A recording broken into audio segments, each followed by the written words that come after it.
Following is a public service announcement.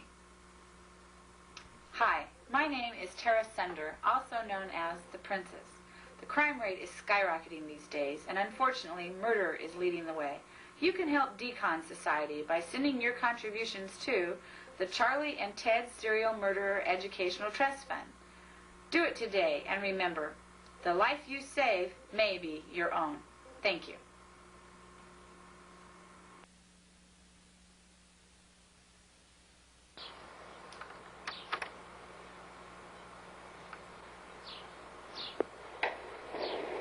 I remember a couple of years ago, oh wait, it was the day before yesterday. Anyway, I was sitting there pondering the meaning of life when suddenly, from out of the blue, it hit me.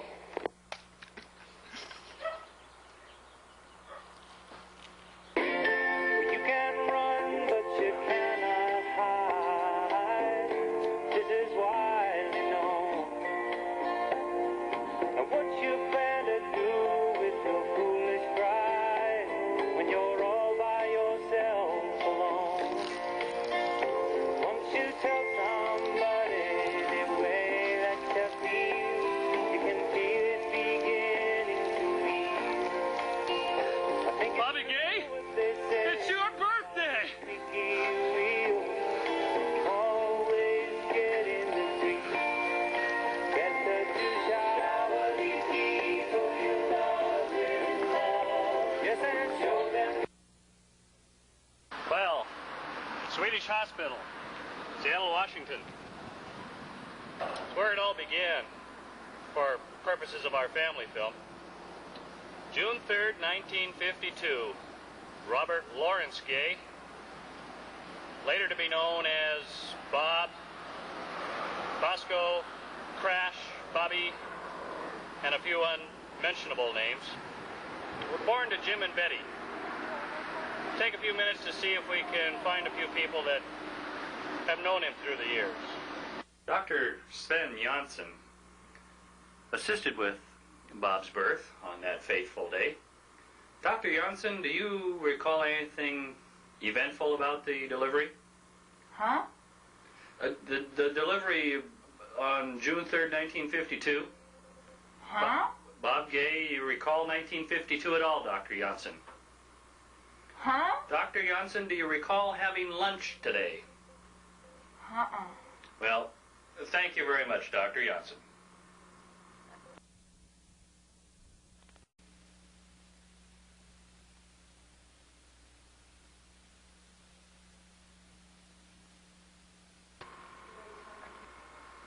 Well, Bob, this is a pretty exciting thing to be filmed and celebrate your birthday this way. And it doesn't seem possible. It's been 35 years since we brought you home from the hospital. You were just a great big bundle of joy, and we had this full head of black hair, and the nurses at the hospital all called you Ben Gay. And we always thought that was funny, but we liked Robert better. And they say everybody has a gift, and your gift is laughter and joy and making everybody happy. And I look back to when you were a little boy going to kindergarten on the bus, and I remember one day you came home and you said so excitedly, Sue, the bus patrol sprung her ankle and she's walking on crutches. And that was just sort of the beginning, and you kept us in stitches ever since. And when we used to go on trips, and you'd keep saying, how much more miles? And I just don't have the time to tell all the funny things that you do today, but you do keep us all laughing and keep us happy, and we're grateful for that. It's a real gift, and you've always been pleasant and just a pleasure to raise and to have around, and we just hope we have you for many, many, many, many more years. Happy birthday. Well, happy birthday, Bobo the greatest. There is something special about a number 3 son, I always think, and as Mom said, you had, when you came from the hospital, you had that black, dark hair, and it was quite a contrast after your light-haired brothers, so we kind of called you our little Indian papoose because you were quite dark by comparison, and you always had a great sense of humor. And I can remember very much that when you wanted to get our attention or wanted us to wait and see you, you'd look at us from the background and you'd hold that one finger up like this. And I can remember specifically when you did that once out at Beaver Lake, but I won't go into the details on that one. And then, of course, later on, you always had, as Mom said, this gift for making people happy. And I remember the family picture that you took where we all had to wear false noses and glasses. And that was typical of some of the things that you would do. But you've been a very fine son, very bright, intelligent, and you have a great future. So again, just happy birthday, Bob.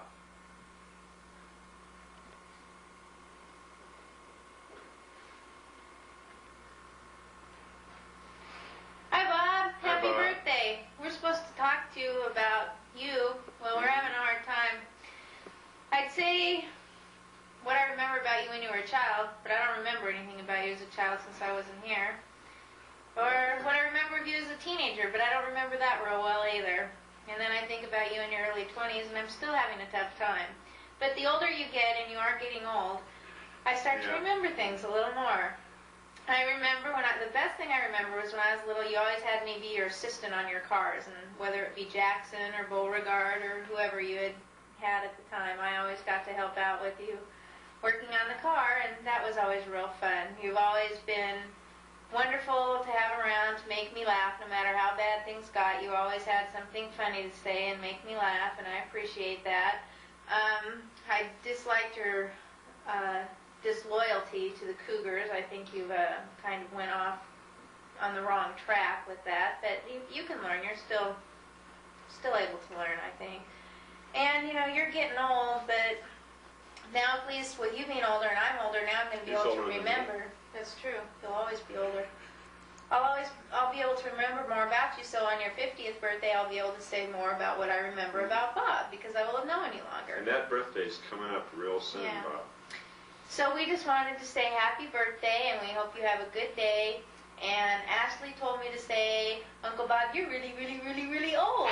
So you have a nice day. Bye-bye. Bye. Do you remember anything about Uncle Bob? Well, I really don't remember anything about you, Bob, as a teenager, or as a child, or Of course, he still as a is baby. a child. In many ways. Yes.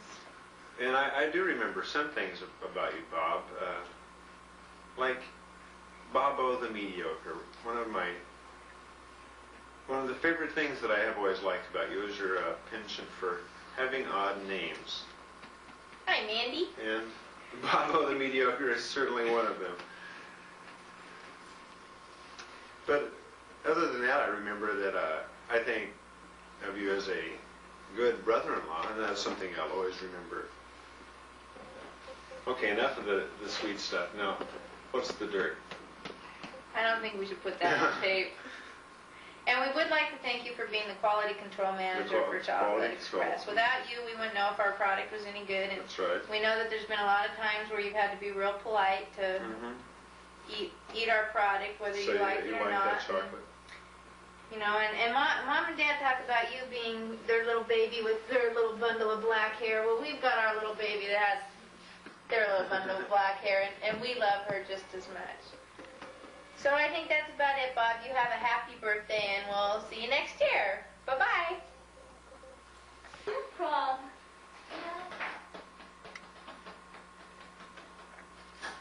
Hi, Bob. I'm Steve, your brother. You're probably wondering, you're probably asking yourself, and you're right, these are new contacts. Thank you. We're here to give you a little message about your birthday, but we're really here, like any other family event. Mom made us come. But we don't mind, because there's candy here. But happy birthday, Bob. Bob, Bosco, Crash. Why does a man your age have so many names? we're supposed to talk about memories we have of you. Mom's listening, so I'll censor most of my memories, but I remember as a small child, and you do too, summer haircuts and your little dare about get a flat top, Steve, I will, and we know what happened. I had a flat top, you didn't. You have not changed, Bob. You sold me your bike and bought it back a week later for less money. You've been doing these things to me all my life. But the best memory of your birthday I have of you is when you came on your birthday and brought presents for everyone else. That was very nice. And that's just the kind of guy you are, Bob. And we have no problem with that tradition if you'd like to get that started again. But happy birthday. You've made quite a mark on the world, on humanity, your neighborhood, Mom's friends. And we're very glad to have you as a brother and a brother-in-law and an uncle. Right, Ashley? Hi there, honey. So happy birthday. I hope it's the best yet. Hi, Uncle Bob. Oh, very good. Actually, who's your favorite uncle? Who's your favorite uncle? Say it louder. Oh. Well, that was a joke too. But anyway. How's Brownie doing? Yeah. Anyway, happy birthday. You deserve it. You're a great guy. That's about all I have to say. Well, let's see, Bob. I need to say something. Let's see here. When I think of you, I think of music and pictures on the wall and Fifth Avenue Theater and all those tap dancing things and getting things signed for you. And let's see, when I met you, well, I was a little smaller, and no, you weren't. You were just the same, just the nice, trim, fit guy that you are. And we've seen your house get painted and a hot tub and all those wonderful things. You are just so creative. And don't tell Jim or Carl or, let's see, I think that's it, but you're my favorite brother-in-law. Okay, now Ashley, do you want to say happy birthday to your Uncle Bob? Happy birthday, Uncle Bob. Yeah. Happy birthday, Uncle Bob. Tell him this was all free. Okay, bye-bye. Bye-bye. In case you don't recognize me, I'm your brother Jim. Please zoom in, would you please, Bub, just so you'll get a better view. Like the ascot? I'm a 1980s kind of guy. In fact, I hope you recognize the pants. Thank you very much. You know, Bob, as we were growing up, it was always me leading the way. You were following in my footsteps. A good example was I went to kindergarten first, elementary school, junior high, and high school. And it was at Sammamish that I first learned to play golf. In fact, Mom and I took golf lessons together, and I hope that was the inspiration that possibly got you on your way. But you did have one step better than me.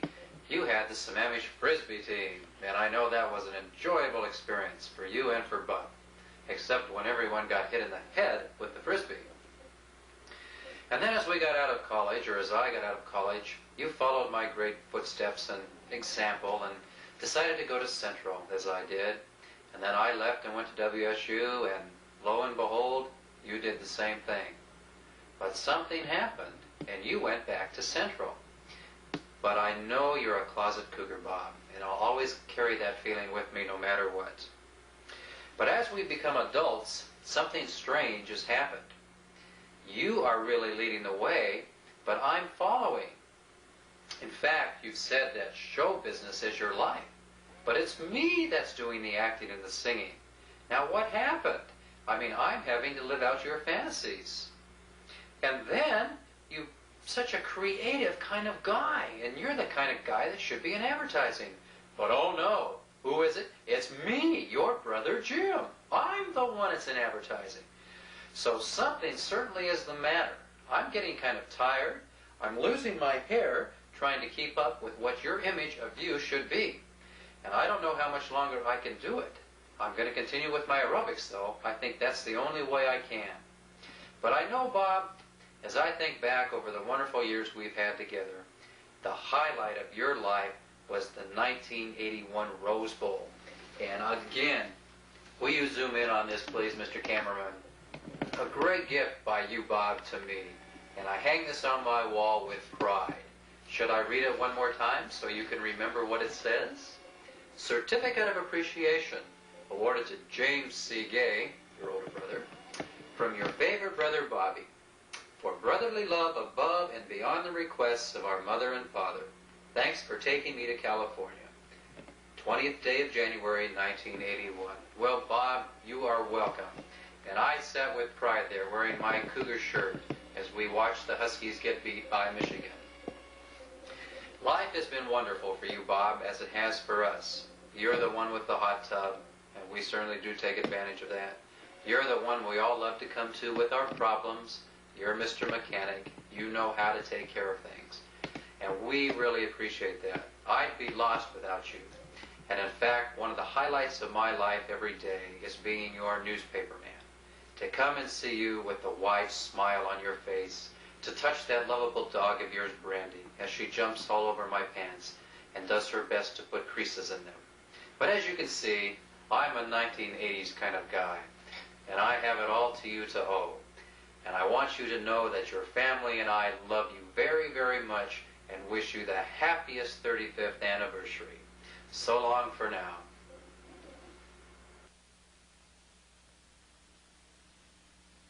Hi, I'm Patrick the Mediocre, and I have a magic trick for you. Pooh! Happy birthday to you. Happy birthday to you. Happy birthday, Uncle Bobby. Happy birthday to you. Hi, Uncle Bob. Hi, Uncle Bob. Hi, Bob. Hi, Bob. Hi, Bob. Hi, Uncle Bob. I'm trying to think back on my earliest recollection Bob. of Uncle Bob, and I can remember when I was young going with Mom and Dad and Brother Jim, and we were sitting on our little stools in the back of their 1949 Chevrolet, and we drove out to the Indian reservation to pick up Bob, because Bob was adopted, and a lot of people don't know that, but it was in the papers. And I can remember bringing Bob home and Mom saying something about him being a papoose or something like that. But we all took a secret pact and promised that we would never tell Uncle Bob where he came from. But I don't have a lot of other happy memories for Bob, for him growing up, because I was always better than him in sports and better than him in Boy Scouts. But he did excel as an athlete by the time we got to high school. And I know that he was captain on a couple of very competitive high school teams and all. But I can remember having so much fun with Uncle Bob because we went to college together at Collegiate House, which was a house that we formed, and we had shirts and everything and had a lot of fun. And growing up with Bob, we had many special times. I can remember when we all went out to Mount Rainier, and Bob put on a party for his birthday for everybody. And all the many fun things and happy memories that we have growing up with Uncle Bob. And we all are just delighted to help in celebrating your 35th birthday, Bob. Does anybody else want to say anything to Uncle Bob? Okay, one at a time. Patrick first. I need a new magic trick set for my birthday, Uncle Bob. Yes. This one's wearing out kind of fast. Joel, anything you want to say to Uncle Bob? I like it when you go to sports with the sticks at the beach. Yes, how about you, Alex?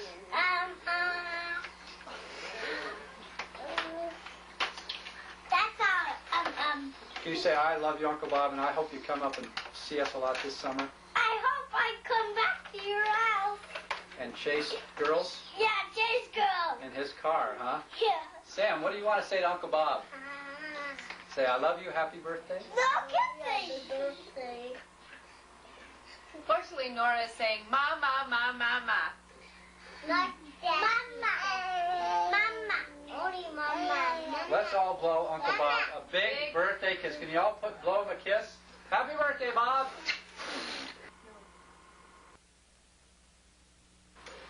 Hey, gang. What do you call a man with no arms and no legs in the middle of a lake? Bob! Right. Well, Bob hit the big 3-5, huh? You know, for a couple of old guys, I think we've aged pretty well. And speaking from experience, I can tell you that maturity, too, will come in time. As for me, I still have the body of a 19-year-old. She's tied up in the closet. You know, looking back over the past 20 years or so, I've come to realize that you've always been the brains and the inspiration of the operation, and I've had the guts. Not much has changed there.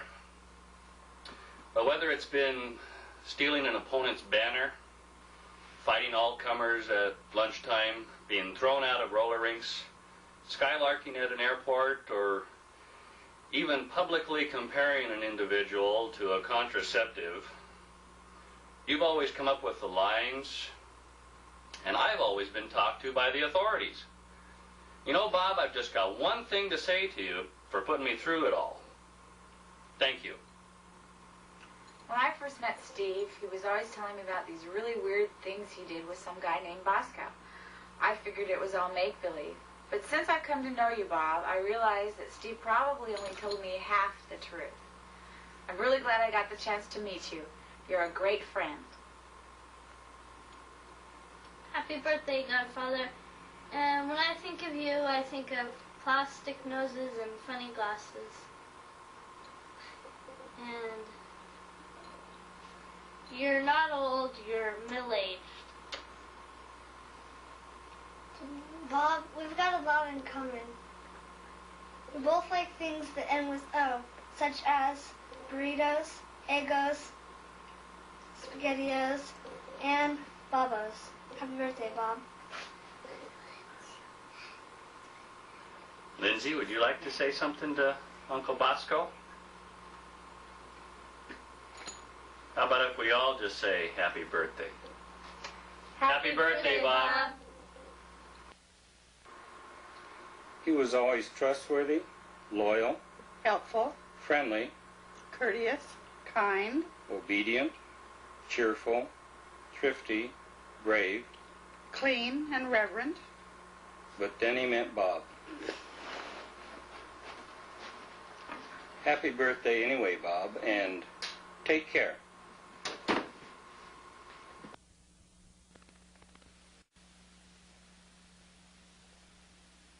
Hello, ladies and gentlemen.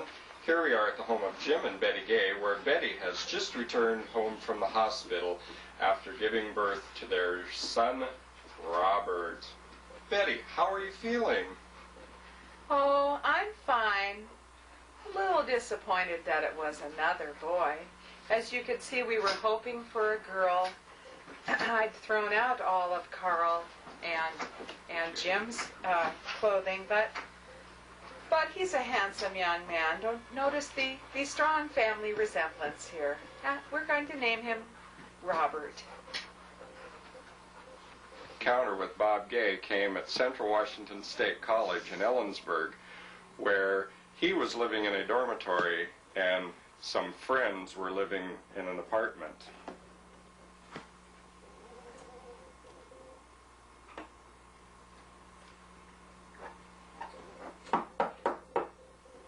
Chocolate. Peanut butter. Reese's. Peanut butter. Reese's Peanut Butter Cups. What are you doing? I'm with the FBI. The FBI? Well, why are you at Ron Tropp's apartment? We have reason to believe he's a spy. Oh, no! My next encounter with Bob Gay was one of the saddest moments of my life. I longed to be a part of the Kittitas County Kazoo Club, and I applied along with my $5 deposit. but I was rejected. I received the following letter. It is with regret I must inform you that your application to the KKK, the Kittitas Kazoo Club, has been rejected. We have assigned our top investigator, Mr. Sherlock Holmes. Yes, the same Holmes who runs the dining hall at Central Washington State College.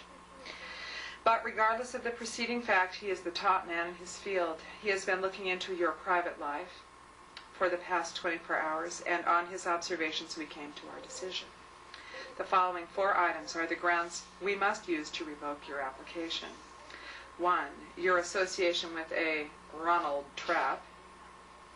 Sherlock found him to be a real sweet guy and told us to take caution because there is no telling what he would do to our kazoo, should he get a hold of it. 2.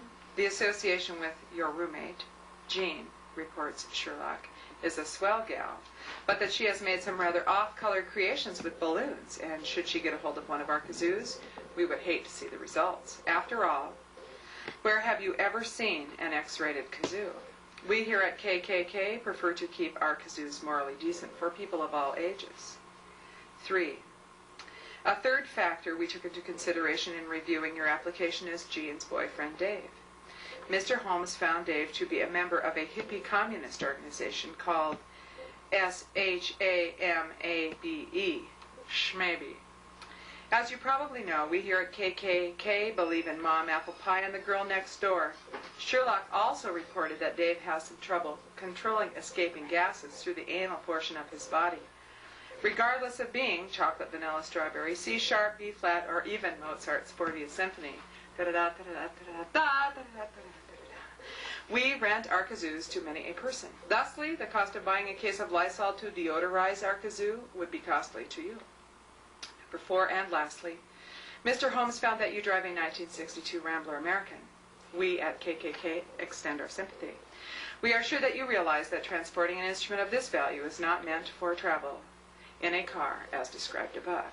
We thank you for applying to KKK, but are deeply sorrowful that we cannot fulfill your need. Hello, Zach. A $5 deposit cannot be refunded since the price of hamburger is up and Mr. Holmes needs to buy some sawdust. Also, we need to buy our secretary a dictionary because, as you have probably noticed, she doesn't spell worth a S-H-E-T. Thank you again. Signed by you, Bob Gay.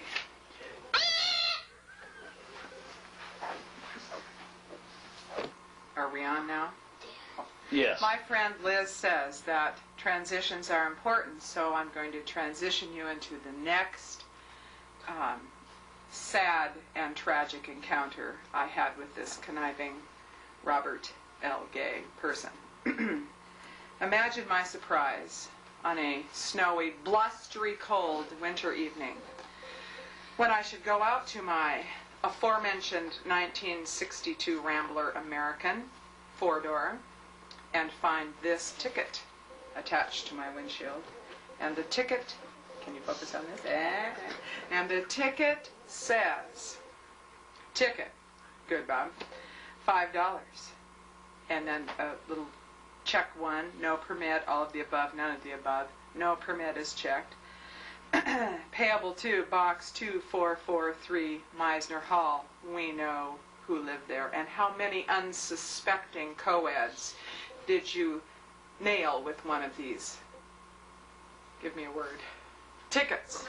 These felonious. No, that's not it. These bogus, that was it. Tickets, huh, Bob? Just how many, huh, Bob? And so that makes $10 you owe me for our, I should have practiced this ahead of time, right? $10 you owe me for cruel and unjust treatment, plus interest. I think we're probably... The next episode in the continuing saga of Bob Gay happened one evening at dinner at D12, where we were having one of the infamous fondue parties. Lois was overheard to say, "Oh, that's me. Have you guys seen Bob? I think he's in the bathroom again." Again? Boy, he's had a lot to drink. Yeah, and did you see that last piece of meat he ate? It wasn't even cooked. before he dipped it in. Oh, gross! Yeah. Next ugly episode in Bob Gay's life came in Pullman, Washington, when he and his roommate were politely but firmly asked to leave Parham Hall after they proclaimed themselves to be the reincarnate of Fred and Ethel Mertz. The next location for them to live was collegiate. Collegiate, yes we are collegiate. Nothing intermediate. No, ma'am. Trousers baggy, and our clothes look raggy, but we're rough and ready. We're collegiate, rah, rah, rah. Garters are the things we never wear, and we haven't any use for red-hot flannels. Seldom hurry, never ever worry, but we're rough and ready. We're collegiate, rah, rah, rah. How accommodating Bob's friends have been over the years, and to show how hard they have tried to please him, this was yet another example. One morning, Bob was sitting in the trap dining room, and Sarah was kind enough to ask him, "Bob, would you care for a cup of coffee?" And his response was, "No, I don't drink coffee." And Sarah said, "Well, is there anything I can get you?" And he said, "Yes, dancing girls, and what should appear?" Na na na na na na na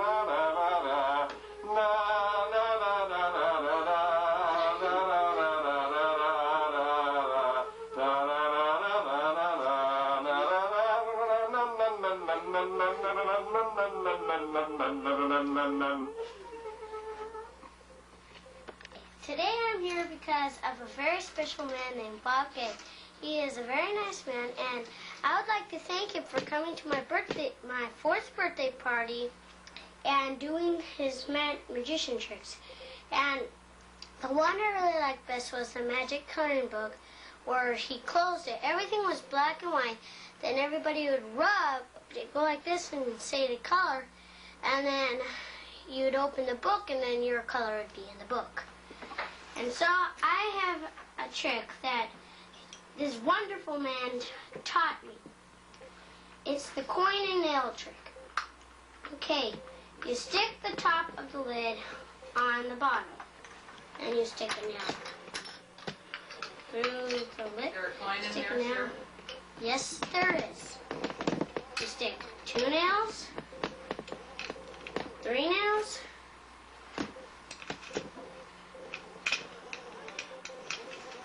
4 nails, 5 nails, 6 nails, 7 nails, 8 nails through the coin. And then you take 7, 6, No magic words? oh, well. And then you take out 3, then abracadabra, and take out the rest, and the coin is back. And there is nothing. No holes to it, no nothing. And you can really learn this trick if you get some magic tricks from Bobby. If you get some magic tricks from Bobby for your birthday, just go up to him and ask him, "Hey Bob, teach me this magic trick." He'll do it.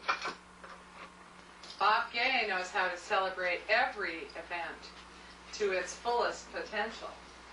Let's take you back in time to Central Washington State College when he went to visit Lois, Francois, and Jean Entignap at their trailer shortly after 69 pulled out, and there was a knock upon the door. And when Lois went to open the door, what was her surprise? Oh, oh, oh, ow, oh, God, oh, they're hot. Oh, oh, oh, oh, oh, ow, oh, oh, oh, oh, they're hot. Oh, turn it up. Oh, oh, oh. What you make? I'm going to whip you up this great dessert of mine. It's one of my specialties. It's called Chocolate Surprise. Could you hand me that banana over there? Sure. There you go. Oh, thanks.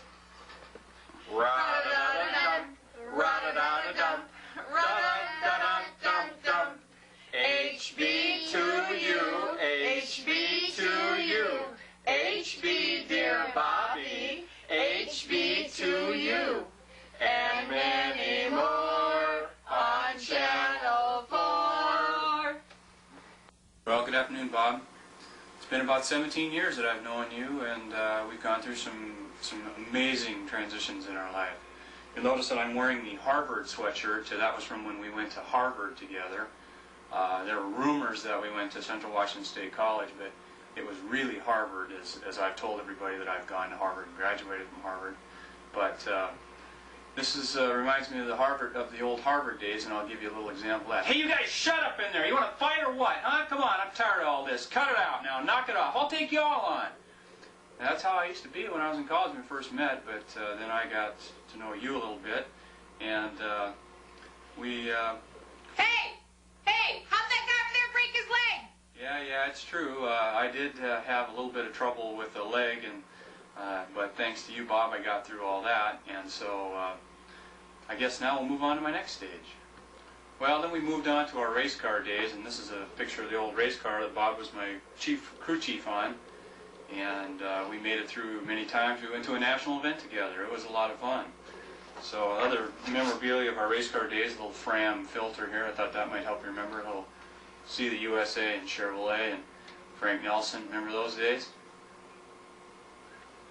Remember the boat? Huh? Boy, we had some great times on that boat. Remember the time we got stuck over in Seattle, or got stuck on Blake Island, and we were cruising over and we got caught in that storm? And wow, those were some great times. Those were knuckle-biter times. And then there was a time that Doug and you and me went up to Whidbey Island in the boat, and it was just a 3-hour tour.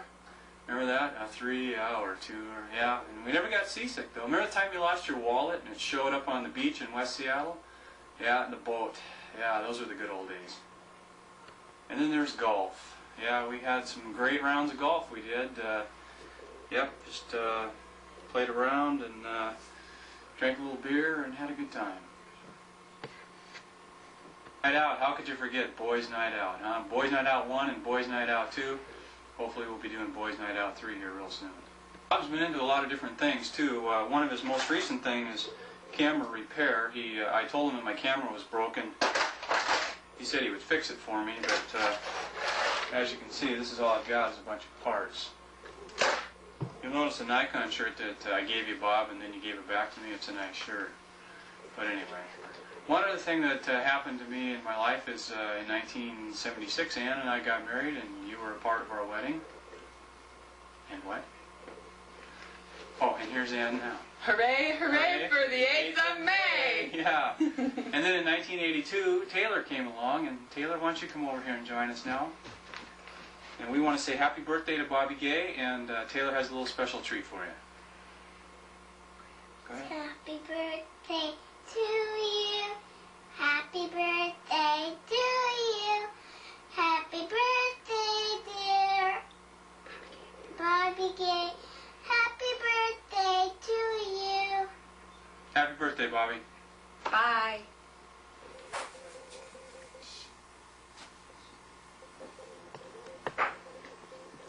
You know, I first met Bob Gay with the Traps. The Traps told me that we were meeting a friend of theirs for dinner. So they came and picked me up, and I thought that we were meeting their friend in Seattle. I was a little bit concerned when we went north of Seattle, more concerned when we went over the bridge, getting pretty nervous when we started up 405, and finally I asked them if I should have packed a suitcase. We arrived in Kirkland at the home of Bob Gay, and probably the best thing that happened that day was that Ron and Bob took off for the hardware store. They asked us if we needed anything, and we said that we were looking for a couple of interesting men. Well, you know, Bob, I'm still waiting. But since that time, there have been a few interesting things that have happened with us. One of the most amazing memories that I have with Bob is going on dates with him. Of course, I'm not going to tell you all the details of the dates, but I think one date that we had summarizes our entire relationship. we always went to such special places. Probably the best date that we ever had was a really intimate time, which involved lying down next to each other at the blood bank. Few people realize that I was scarred for life at the blood bank when Bob took me to a place where the technicians were awful, where they stuck me unmercifully with needles, and I ended up bruised, not only mentally and emotionally, but physically, Bob, physically. Thanks a lot, friend. One of my favorite memories is of the Big Chill weekend. And it was a wonderfully special time, except for one part. Everybody accused me of having this need to change clothes all the time. And granted, I do a lot of things and will take credit or blame for them as I need to, but that's a ridiculous accusation and I won't stand for it. Right, Bob?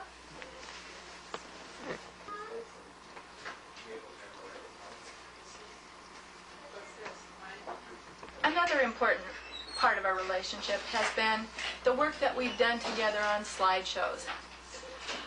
I'm sorry to report that Bob has absolutely no sense for transition. And as we all know in the show business world, transition is the key. The most memorable time working on slideshows was a certain Sunday morning when Bob and I found out how we truly felt about each other. It was early in the morning. We'd worked hard on a special slideshow. And Bob, well, I hate to have to admit it, wasn't able or wasn't secure enough to understand that the slideshow that he'd put together just wasn't quite right. He had the nerve to tell me with the sunny disposition, that he was going to take a shower and that I needed to get something to eat. Is that any way to treat a friend, Bob? In fact, now that I think about it, Bob, it seems to me that you do quite a few things that would appear to be rather odd for a friend. It seems to me that you work awfully hard at scheduling things. In fact, you schedule softball games, and you always schedule them when I can't be there, Bob. I wonder, is it because I always beat you at golf? Another thing that's taken its toll on our friendship, Bob, is that you seem to have the need to tell other people about some of my bad moments. For example, recently we had an opportunity to go share a really fun time with your brother Carl and all the kids and Robin, and it was great. I had spent the evening before working diligently on dinosaurs. It all made sense to me. Why, in the first 15 seconds that we were there, did you have to tell them about the bottle of wine and the shrinking halls? Bob, I don't need to have you explain things like that to people. And then the other incident, the Trivial Pursuit incident. Bob, it could have happened to anybody. You don't need to tell everybody that just that one time, when it was so hot in the room, why, anybody would have... Well, I'd rather not remember it. You've probably already told everyone who's seeing this tape anyway. Come on, Bob. Be a little kinder in the future, okay? But there are quite a few things I appreciate about Bob. He's been pretty willing through the time that I've known him to help me out with school events, going to those basketball games, taking all of the slides, and that's been pretty special. Why, just recently we had a wonderful time together chaperoning a dance. Because Dr. Paul was there, Bob was able to sit for about 2 hours and exchange off-color jokes. But the moment that I remember was when we danced together, sharing a dance with lyrics that will always be special for both of us. Something like, boom, boom, boom, let's go up to my room and... Well, Bob, you know the rest of it. So, as I wrap this up, I just want to leave you, Bob, with some words that are important in both of our lives. Remember, always remember, a stove is as good as a refrigerator. But you know, Bob, you have done some pretty crummy things now that I think about it. When I think about some of the things you pulled when we were doing that slideshow, always having to go to those dinners, always wondering if you were going to ruin my educational career by slipping that disgusting Hawaiian slide into that...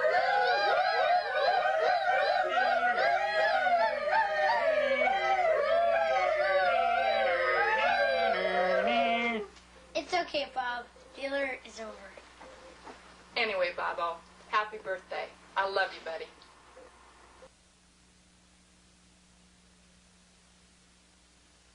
Dear Bob, may your heart always be young and gay.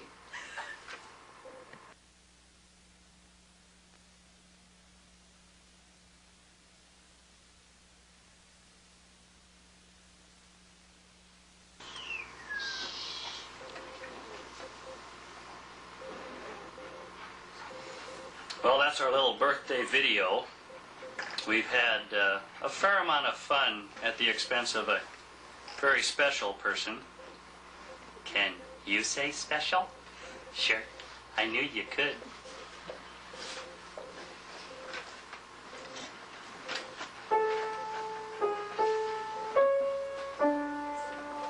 I love Brian Piccolo. No, wrong movie. We're filming that one next week. Seriously, Bob, we hope that we've returned some of the fun, friendship, and love in this video that you've shared with us and so many others the past 35 years. And we promise to continue to do it the next 35. After all, what are friends for? Happy birthday.